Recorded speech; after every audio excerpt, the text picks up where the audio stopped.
कल्पना की थी, कांग्रेस, कम्युनिस्ट और तृणमूल कांग्रेस ने उस बंगाल को कैसे लहूलुहान कर दिया है। मुझे आश्चर्य होता है, जो बंगाल भारत की संस्कृति, भारत की सभ्यता और भारत के संस्कार की भूमि थी, आज जो बंगाल लहूलुहान है,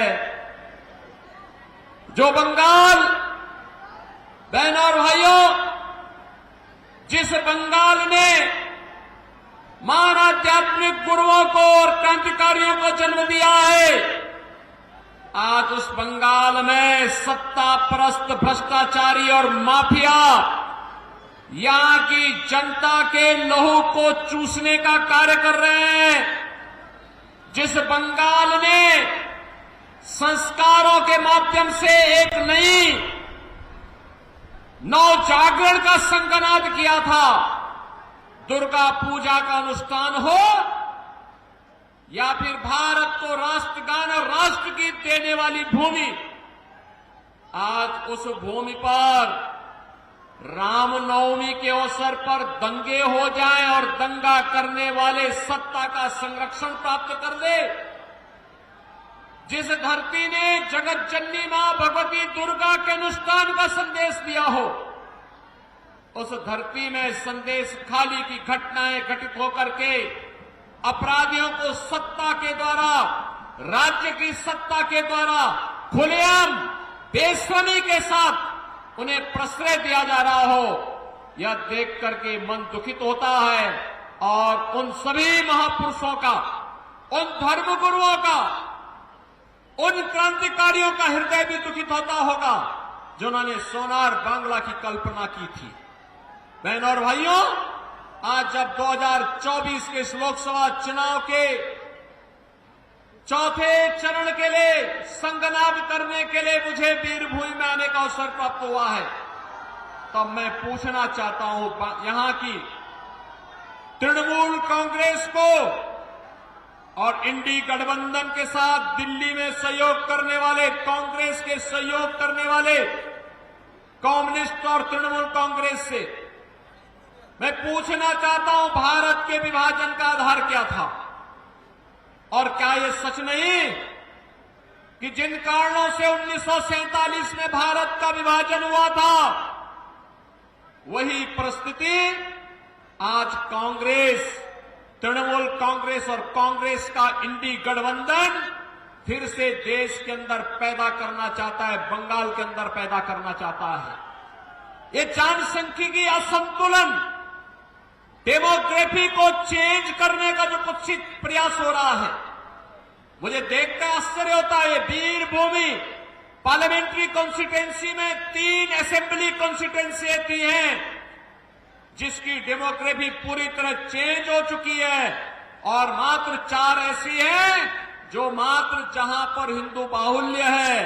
बहनों और भाइयों, हम कहां ले जाना चाहते हैं इस बंगाल को? ऐसे ही अनेक असेंबली बंगाल के अंदर ऐसी खड़ी कर दी गई है जो भारत की डेमोग्राफी को चेंज करने के साथ साथ जहां घुसपैठियों को सरेआम शरण देकर के अराजकता पैदा करने की छूट दी जाती हो। और ये साजिश 2024 के कांग्रेस और इंडी गठबंधन के मैनिफेस्टो में भी देखने को मिलता है।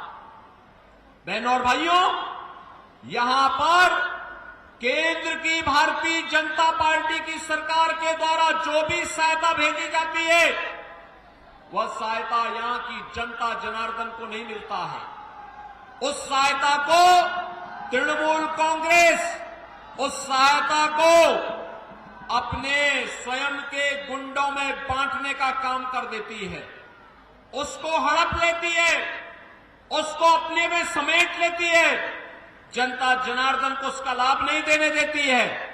और जो मैनिफेस्टो इनका आया है, उस मैनिफेस्टो में एक तरफ कांग्रेस, तृणमूल कांग्रेस और कम्युनिस्टों के द्वारा झूठा मैसेज दिया जा रहा है, गुमराह करने का प्रयास हो रहा है। लेकिन बहनों और भाइयों, कांग्रेस और तृणमूल कांग्रेस का ये गठबंधन आपको ठगने के लिए आया है, गुमराह कर रहा है। इनके द्वारा मुस्लिम आरक्षण की वकालत करना, धार्मिक आधार पर, मजहबी आधार पर एक बार फिर से भारत के विभाजन की आधारशिला को सुदृढ़ करने जैसा है और हमें किसी भी स्थिति में भारत का फिर दूसरा विभाजन नहीं होने देना है। किसी भी स्थिति में भारत का दोबारा विभाजन नहीं होगा। इसके लिए हमें धार्मिक आधार पर आरक्षण को हर हाल में रोकना होगा। कांग्रेस का मैनिफेस्टो कहता है, कांग्रेस का मैनिफेस्टो कहता है कि पिछड़ी जाति के लोगों को मिलने वाले आरक्षण में एक हिस्सा मिलाकर के मुसलमानों को दे देंगे। क्या आप इसको स्वीकार करेंगे? क्या बंगाल इसको स्वीकार करेगा? क्या अपने अधिकार को आप क्या किसी दूसरे को हिस्सा लेने देंगे? क्या? और ऐसे ही अनुसूचित जाति के अधिकारों में भी ये लोग डकैती डालने का काम करने जा रहे हैं। बहनों और भाइयों, जब कांग्रेस नेतृत्व की यूपीए सरकार थी, ये तृणमूल कांग्रेस उसको सपोर्ट कर रही थी। कम्युनिस्टों ने भी उसे कुछ दिनों तक सपोर्ट किया था। बहनों और भाइयों, तब आपको याद होगा, तब कांग्रेस नेतृत्व की सरकार ने, जो आज इंडी गठबंधन के रूप में है, तब इस सरकार ने जस्टिस रंगनाथ मिश्रा कमेटी गठित की थी और रंगनाथ मिश्रा कमेटी के आधार पर उसने प्रयास किया था उस समय कि पिछड़ी जाति को मिलने वाले 27% आरक्षण में से 6% आरक्षण को कम करते हुए उस आरक्षण का लाभ मुसलमानों को दे दिया जाए। भारतीय जनता पार्टी ने विरोध किया था। उन्होंने कहा धार्मिक आधार पर आरक्षण ये बाबा साहब भीमराव अंबेडकर और भारत के संविधान निर्माताओं का अपमान होगा। उस समय विरोध किया था और तभी रुक पाया था। फिर सच्चर कमेटी की रिपोर्ट, सच्चर कमेटी का गठन करके कांग्रेस ने प्रयास किया था कि अनुसूचित जाति की मिलने वाले आरक्षण के लाभ में भी मुसलमानों को हिस्सेदारी दी जाए। तब भी भारतीय जनता पार्टी ने विरोध किया था। और जो लोग अनुसूचित जाति, जनजाति और पिछड़ी जाति के लोगों के अधिकारों पर डकैती डालने का प्रयास कर चुके हैं और आज फिर उनका मैनिफेस्टो इस बात का उल्लेख करता है, वे आज जनता को गुमराह करके ये फिर से सत्ता हासिल कर लेना चाहते हैं। बहनों और भाइयों, मैं आप सबका आह्वान करने के लिए आया हूं। आपने देखा होगा रामनवमी का आयोजन, भगवान राम का जन्म हुआ था उत्तर प्रदेश के अयोध्या में और उत्तर प्रदेश में इस अवसर पर हजारों शोभा यात्राएं निकलती हैं। एक भी जगह दंगा नहीं हुआ। मुझे उत्तर प्रदेश में मुख्यमंत्री के रूप में सेवा करते हुए 7 वर्ष हो गए हैं। एक भी बार दंगा नहीं हुआ उत्तर प्रदेश में। एक भी बार दंगा नहीं हुआ। एक भी बार कर्फ्यू नहीं लगा। एक भी बार कहीं भी कोई न कर्फ्यू है न दंगा है। यूपी में सब चंगा है। यूपी में कुछ भी नहीं है। लेकिन बहनों और भाइयों, यहां रामनवमी के अवसर पर दंगे हुए, यहां बम चले हैं, दंगे हुए हैं, शोभा यात्राओं में तोड़फोड़ हुई है और कोई जय श्री राम बोलता है तो उसको यहां की सरकार गिरफ्तार करके बंद कर देती है। मुझे आश्चर्य होता है। अरे 15वीं सदी में इसी धरती में एक महापुरुष पैदा हुए थे, एक संत कवि पैदा हुए थे, श्री कृतिवास ओझा।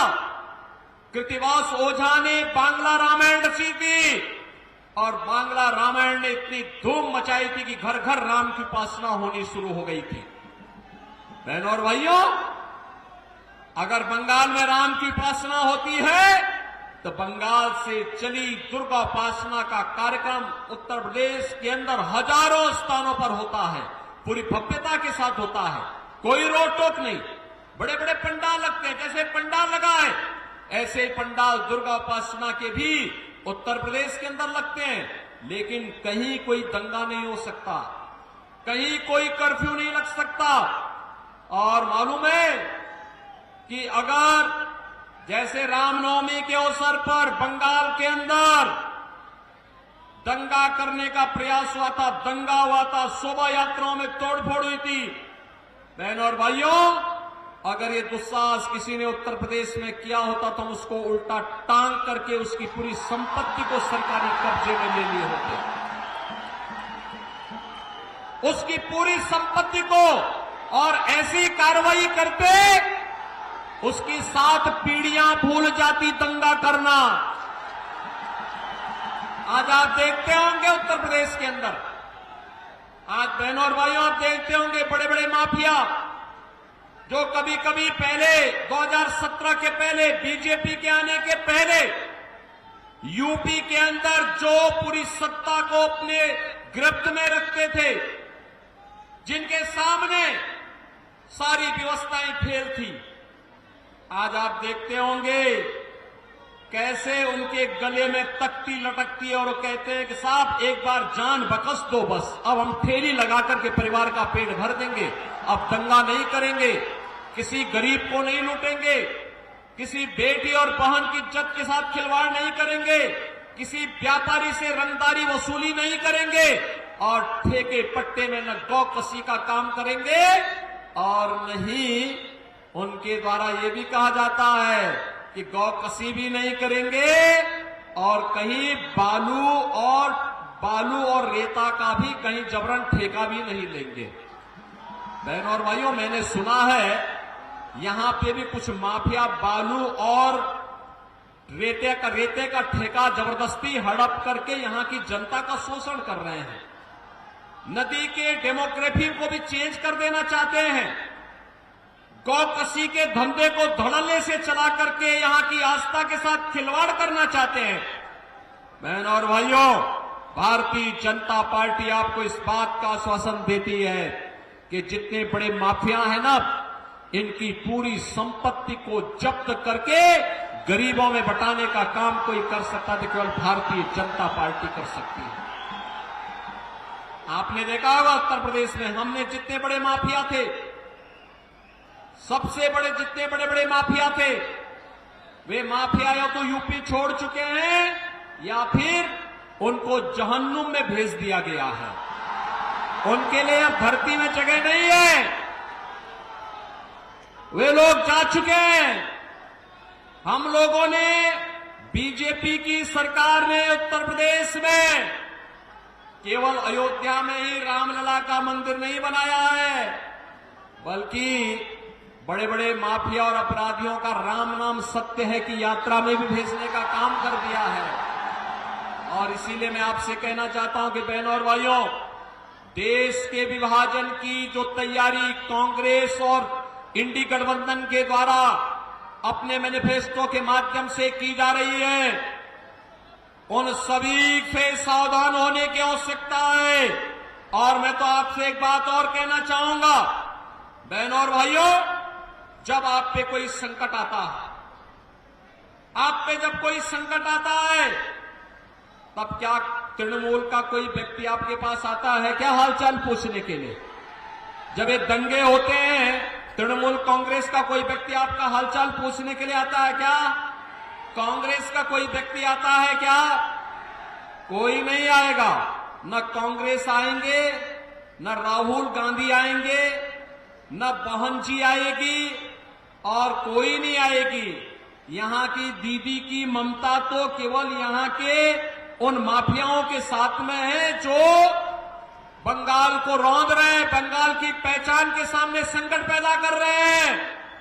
और इसीलिए मैं आपसे कहने के लिए आया हूं, बहनों और भाइयों, केवल भारतीय जनता पार्टी है और मोदी जी हैं जो सुख दुख में आपके साथ हमेशा खड़े होने वाले हैं, हर स्थिति में खड़े होने वाले हैं।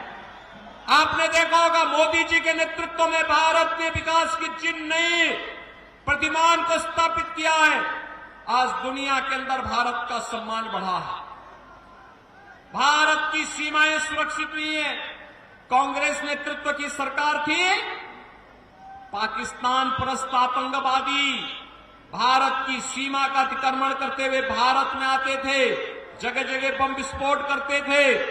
आज मोदी जी के नेतृत्व की सरकार में आप देखते होंगे, अब तो आतंकवादी घटनाएं नहीं घटित होती, आतंकवाद और नक्सलवाद को तो नियंत्रित किया जा चुका है। लेकिन अगर कहीं पटाखा भी जोर से फूटता है तो सबसे पहले पाकिस्तान सफाई देता कि मेरा हाथ नहीं है, क्योंकि पाकिस्तान को मालूम है कि अगर कोई घटना गलती से भी हो जाए तो उसको लेने के देने पड़ जाएंगे, क्योंकि ये नया भारत है और मोदी जी के नेतृत्व में नया भारत किसी को छेड़ता नहीं है। लेकिन अगर कोई छेड़ता है तो फिर उसको छोड़ता भी नहीं है। और इसीलिए मैं आपसे कहने के लिए आया हूं, यहां पर इंफ्रास्ट्रक्चर का कार्य मोदी जी के नेतृत्व में IIT, IIM, AIIMS, highway, railway, metro, triple IT, NIT, world class university, हर घर नल की योजना, ये सभी मोदी जी के नेतृत्व में आज तेजी के साथ देश के अंदर इसको लागू किया जा रहा है। और बंगाल में तो तृणमूल कांग्रेस की सरकार मोदी जी की योजनाओं को जबरन रोकने का कार्य करती है, अन्यथा पूरे देश के अंदर 80 करोड़ लोगों को फ्री में राशन देने का काम पिछले 4 वर्ष से मोदी जी की सरकार कर रही है। बहनों और भाइयों, 60 करोड़ लोगों को 5 लाख रुपए की आयुष्मान भारत में स्वास्थ्य बीमा का कवर मिल रहा है। 50 करोड़ गरीब लोगों के जनधन अकाउंट खोल दिए गए। 12 करोड़ किसानों को प्रधानमंत्री किसान सम्मान निधि का लाभ मिला। 12 करोड़ गरीबों के घर में शौचालय बन गए। 10 करोड़ गरीबों को उज्ज्वला योजना का रसोई गैस का एलपीजी का कनेक्शन मिल गया और 4 करोड़ गरीबों को, बहनों और भाइयों, प्रधानमंत्री आवास योजना का लाभ मिल गया। मैंने उत्तर प्रदेश में अब तक लगभग 57 लाख गरीबों को एक एक मकान दे दिया है पीएम आवास योजना में। बहनों और भाइयों, बंगाल की सरकार नहीं लेना चाहती। बंगाल की सरकार उसी कार्य को करती है जिसमें इसको कमीशन मिलती हो, और इसीलिए वह कार्य नहीं करेगी, करने नहीं देगी। इसके लिए आवश्यक है कि वीर भूमि को नाम के अनुरूप भारतीय जनता पार्टी को विजयी बना करके भेजिए। मोदी जी ने कहा है आत्मनिर्भर भारत और विकसित भारत की संकल्पना को साकार करेंगे। आत्मनिर्भर भारत का मतलब आत्मनिर्भर बंगाल भी होगा। आत्मनिर्भर बंगाल का मतलब हर किसान, हर नौजवान, हर महिला, हर तबके का व्यक्ति, हर व्यापारी यह भी आत्मनिर्भर होगा। और जब आत्मनिर्भर होगा तो तभी विकसित भारत की परिकल्पना को साकार भी करेगा। और विकसित भारत के लिए भारत दुनिया की एक बड़ी ताकत बने, हमारा देश दुनिया की एक ताकत बने, यह संदेश बंगाल से ही जाना चाहिए। क्योंकि बंगाल ने तो हमें राष्ट्रगान और राष्ट्रगीत दिया, और बंगाल ने तो भारतीय जनसंघ के पहले अध्यक्ष डॉक्टर श्यामा प्रसाद मुखर्जी भी तो बंगाल ने ही भारत को दिए हैं। इसलिए मैं आप सबका आह्वान करने के लिए आया हूं कि बहनों और भाइयों, भारतीय जनता पार्टी ने वीरभूमि से श्री देव तनु भट्टाचार्य को अपना प्रत्याशी बनाकर के आपके बीच उतारा है। देव तनु भट्टाचार्य, बहनों और भाइयों, मैं आप सबसे अपील करना चाहूंगा, अगर आप डेमोग्राफी को चेंज करने से रोकना चाहते हैं, अगर आप सुरक्षित बंगाल चाहते हैं, अगर आप सुरक्षित भारत चाहते हैं, समृद्ध बंगाल और समृद्ध भारत चाहते हैं, तो भारतीय जनता पार्टी आवश्यक है। और इसके लिए आप सबका मैं आह्वान करूंगा कि आप सभी लोग भारतीय जनता पार्टी के चुनाव चिन्ह, कमल के चुनाव चिन्ह पर वोट देकर के श्री देव तनु भट्टाचार्य को भारी बहुमत से विजयी बना करके देश की संसद में भेजिए। आप सहमत हैं? देव तनु भट्टाचार्य को विजयी बना के भेजेंगे? सभी लोग सहमत हैं? सभी लोग सहमत हैं? 13 मई को यहां लोकसभा का इलेक्शन होना है और 13 मई को लोकसभा के इलेक्शन में देवतनु भट्टाचार्य को वीरभूमि जैसे लोकसभा क्षेत्र में बहन और भाइयों डेमोक्रेटिक चेंज से रोकने के लिए, सुरक्षा के लिए, गरीब कल्याणकारी योजनाओं के लिए उन्हें भारी बहुमत से विजयी बना के भेजना है। बना के भेजेंगे? सभी लोग सहमत हैं? तो मेरे साथ बोलेंगे भारत माता की, भारत माता की, भारत माता की, वंदे वंदे वंदे